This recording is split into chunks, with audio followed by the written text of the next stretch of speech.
Hello everybody and welcome to the Lynn Life. My name is Jonathan, and as most of you know, I'm a caregiver for my wife Lynn, who has an anoxic brain injury. Behind me is one of my many hobbies, my model railroad. It's been in the background for a lot of the other vlogs. You see it back there.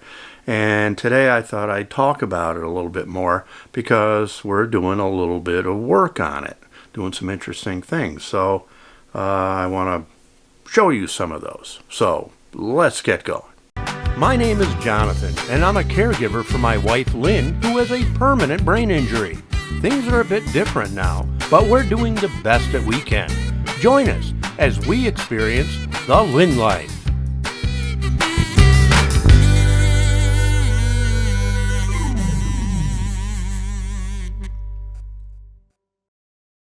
Now, I believe it's very important to have a hobby. I have too many interests, but model railroading is one that has been with me most of my life. I've always been interested in model trains and modeling in general. I love miniatures and be able to create miniatures and things like that. But it's very important to have some sort of a hobby to sort of take you away from everyday life and just to keep life interesting. So it's actually a form of therapy, I guess, to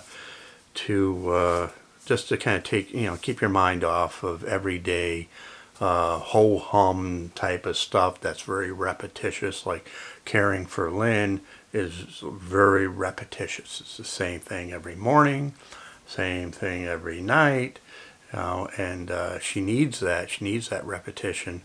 But for me, that gets a little boring after a while, and I need something to satisfy my brain that needs a little bit more than that. It needs more stimulation. I need challenges and things like that. So the vlog is one of those things. It keeps me thinking, and keeps me creative. Creativity has been very important to me. My dad used to say that creativity is the willingness to change. And I believe that. I believe that very strongly. If you're willing to change, you're being creative. Whether it means taking a different route to work in the morning or wearing something that's not what you would normally wear, something that's outside your comfort zone. Most people don't like change. They resist change, right? You want to do the same thing and eat the same type of foods and stuff like that because that's comforting. You know what to expect. But creativity requires you to think outside the box and do something different.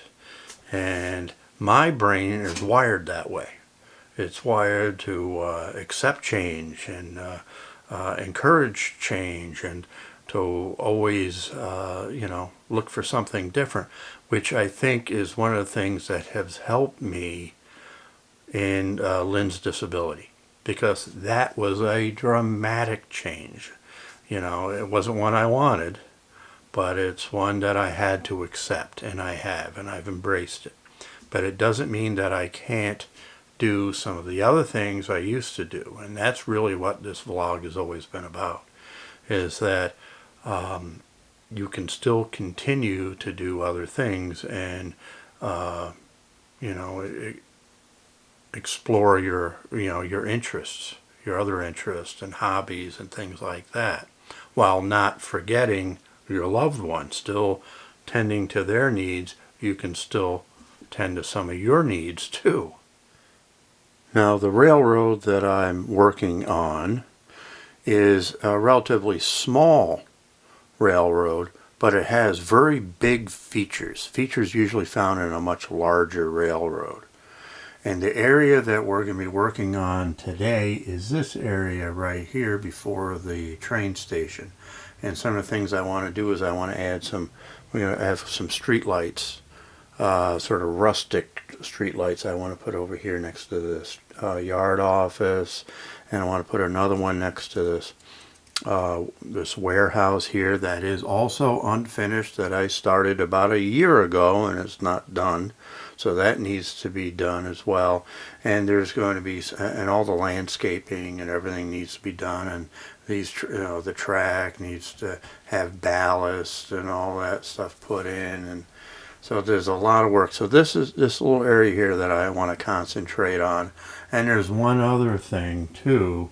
There's an area right over here by the train station underneath this little canopy here, and I want to put something very interesting right there.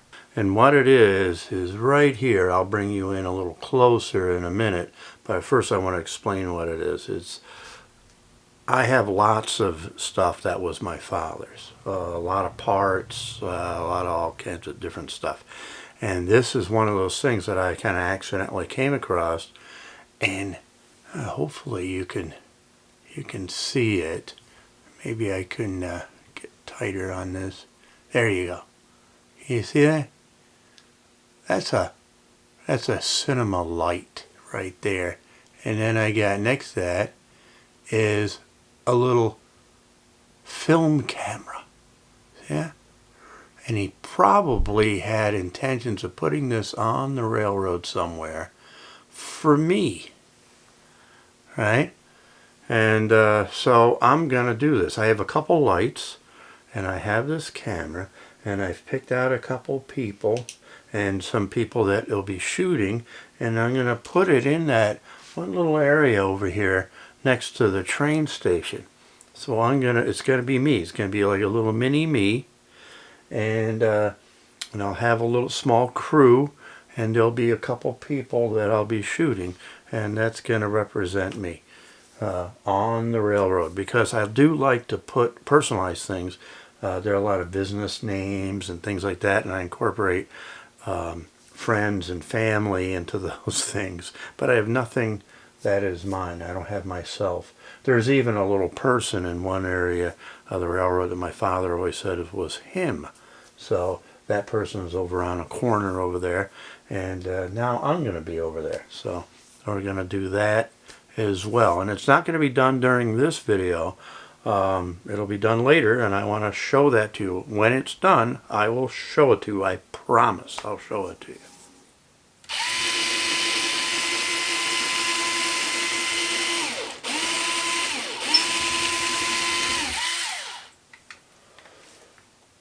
I'm drilling holes right now for these street lights. There's sort of a rustic street light. Looks like this. Just a pole with a metal street light off of it. And I have 3 of them, and I want to use them to kind of light up this area of the yard. There's going to be another one farther over that way. But now I need Justin to get underneath the layout, and he's my wiring guy. And we actually, when it comes to our lighting on the railroad, which is getting kind of complicated, I actually have a schematic so we know where everything goes, and where these little light hubs are. I have little hubs and expansion hubs and stuff all over the place, so we know how things are lighting. So if a light goes out somewhere, we know how to where we got to go to fix it. Or if we want to expand lighting, we know how we can do that. So there's going to be a whole lot more lighting on this railroad eventually, because it has a nighttime mode, which I'll show you in a second. Now, nighttime mode works something like this. I have a switch like this, boom, off. So the daytime lights are off, but now that's you still can't see the layout. So you see some of the lights that I have up, but you need to put it in nighttime mode, right? So which gives everything sort of a moonlight blue hue, and it looks more realistic. So you can still see the lights that I put in the buildings and the street lights and everything, But everything else kind of looks like nighttime, just like you would do in the movies. They would typically shoot everything with a blue light to give it sort of a moon glow or something like that, and you can still see the actors and stuff like that. All right, Justin is underneath the layout. Justin, you okay under there? Yep. All right, give me 2 knocks if you're okay. All right. So he's good. Now these little Woodland Scenics light poles use these tiny, tiny little wires, and it's very difficult to see them and to try to get them together. But the results are good. Once you're done, the results are very good. All right, they're all lit. I don't know if you can see them real well, but over in here, you've got one light pole, another light pole over there. The poles aren't glued in place yet. There's still a lot of landscaping has to be done on this whole area here. So, but I wanted to get the lighting in, and it'll look good. You can actually see there's a truck over here, and that lights that up. And now I want to put a light inside this little yard office as well. It's over here. That's something that my father built, and it's all glued in place. So I'm going to have to carefully figure out how to get that roof off so I can put a light in there. And that would be cool. So we'll do that. That's for another day. So we've accomplished something today. These lights are in. So now that I can start working on the rest of this stuff. And hopefully this Sunday, Justin and I go into a train meet. They're calling it a meet. It's out in Syracuse. Probably not very big, but it's fun to go to. And the plan is to vlog that. So look for that down the road. So we may have a couple, this and another train related vlog coming up. And what else is going on? Not much. Spring is coming. Hopefully we turn our clocks ahead this weekend. We got that. Lynn is doing good. I want to give you an update on that. Lynn is doing good with her urinary tract infection, and she's done with her antibiotics, and she appears to be feeling better. She's herself. She's herself again. So that's good, and that's important. I should have mentioned that earlier. So, other than that, I think that's it. And we'll see you next time on the Lynn Life.